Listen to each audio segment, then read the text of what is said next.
Thank you for inviting us onto the call today to talk about the Evidence for Quality Improvement Randomised Coffee Trial.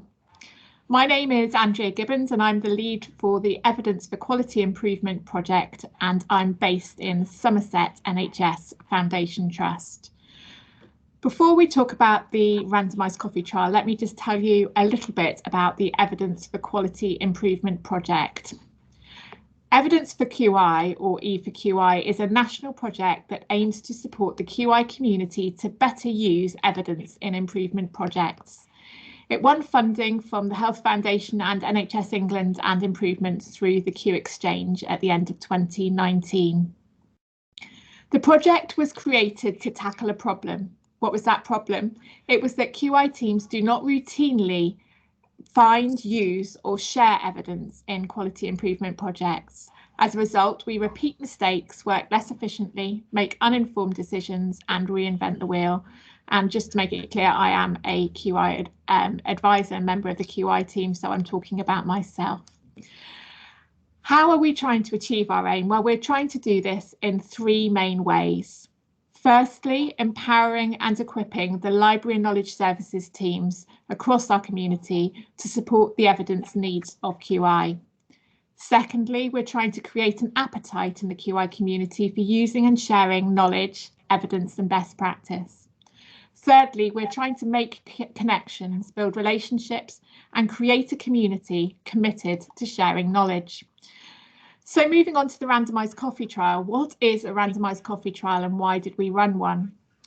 A randomised coffee trial, as you're, I'm sure, aware, is simply a way of connecting people. What was different about our coffee trial is that we wanted to break down organisational silos and disciplinary silos. We believe that the coffee trial would be a great way for anyone interested in using evidence for QI to build their networks, share their experience and ideas, and finally connect and collaborate. So how did we do it? Well, first of all, we assembled a steering group of library and knowledge services and quality improvement people, of which Victoria and Leeanne with me are members of that team. Together, we agreed a process, we assigned roles and we distributed tasks. We worked on MS Teams and we shared all of our knowledge, experience and resources from previous experience. We recruited people onto the coffee trial using Twitter and emails, although there's more that we could have done on that.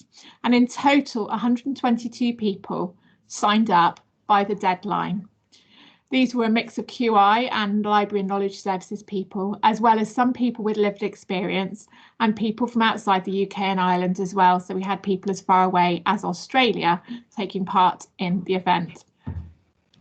This randomised coffee trial closed this Monday and we sent out a feedback survey immediately afterwards.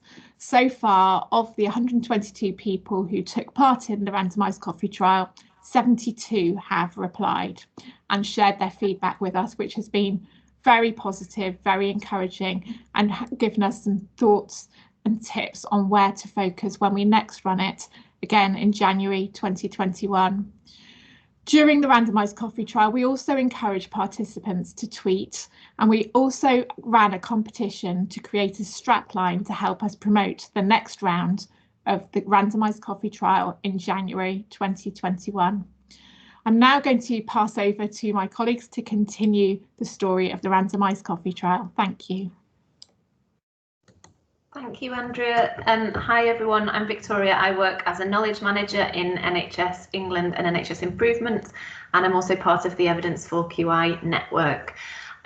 We thought it would be helpful to share with you some of our top tips for hosting a randomised coffee trial and some of the things that we've learned, particularly running this as a cross-organisational project and working with people in different networks, different communities and outside our own usual organisational networks. So firstly, one of the things we learned was the importance of relationships and having the right people involved on the steering group from the start, so that essentially the coffee trial became a co-produced process.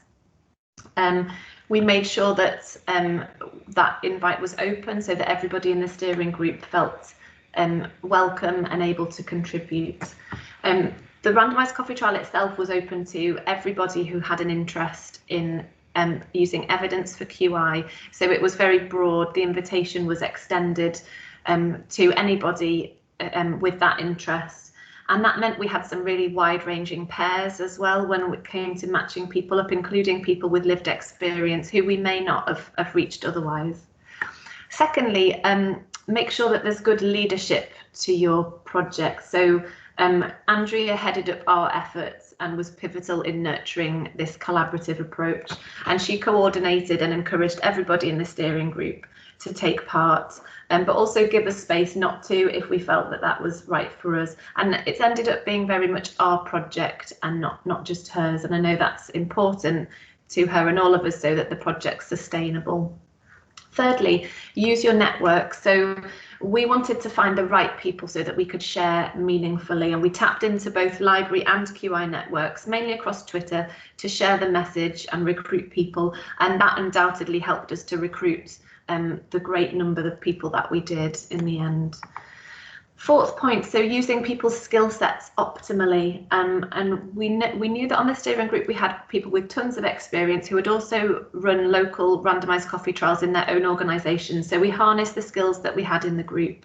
We discovered that one of the group had particular expertise in using Excel, so that was particularly helpful when it came to matching people together as pairs. I'm going to hand over to Leeanne now, who's going to run through the rest of our top tips. Thanks, Victoria. Thanks, Andrea. And thank you for inviting me to your webinar. So my name's Leeanne, and professionally I work with the Renal Association, building QI capability and QI leadership.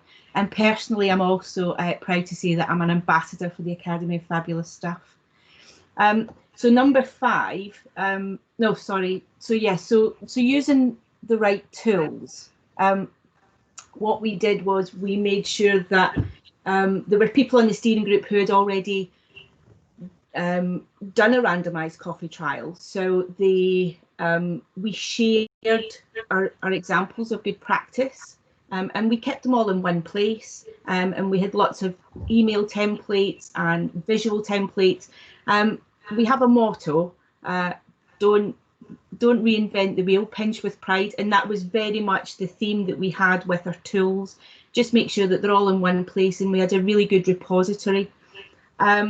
Use social media to your advantage. Twitter really took off, and it allowed us to reach beyond sort of those organisational boundaries. We had people from America, Canada, Australia joining us, which was absolutely unprecedented for us. And we encouraged people to share on social media, mainly Twitter, to create that strap line that's been mentioned before, and learn from each other. It's really, really key. You know, we learned from our local initiatives, and we made a new group out of contact as a result. So me personally, my network has grown bigger, just being involved in this project.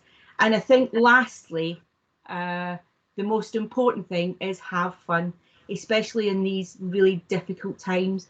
You know, we all came. It was nice to talk about something that wasn't COVID related. We all came and we were all nice and relaxed, and we just had fun, you know, and we were sharing really funny stories with each other, and it just helped to build that human connection and build those relationships.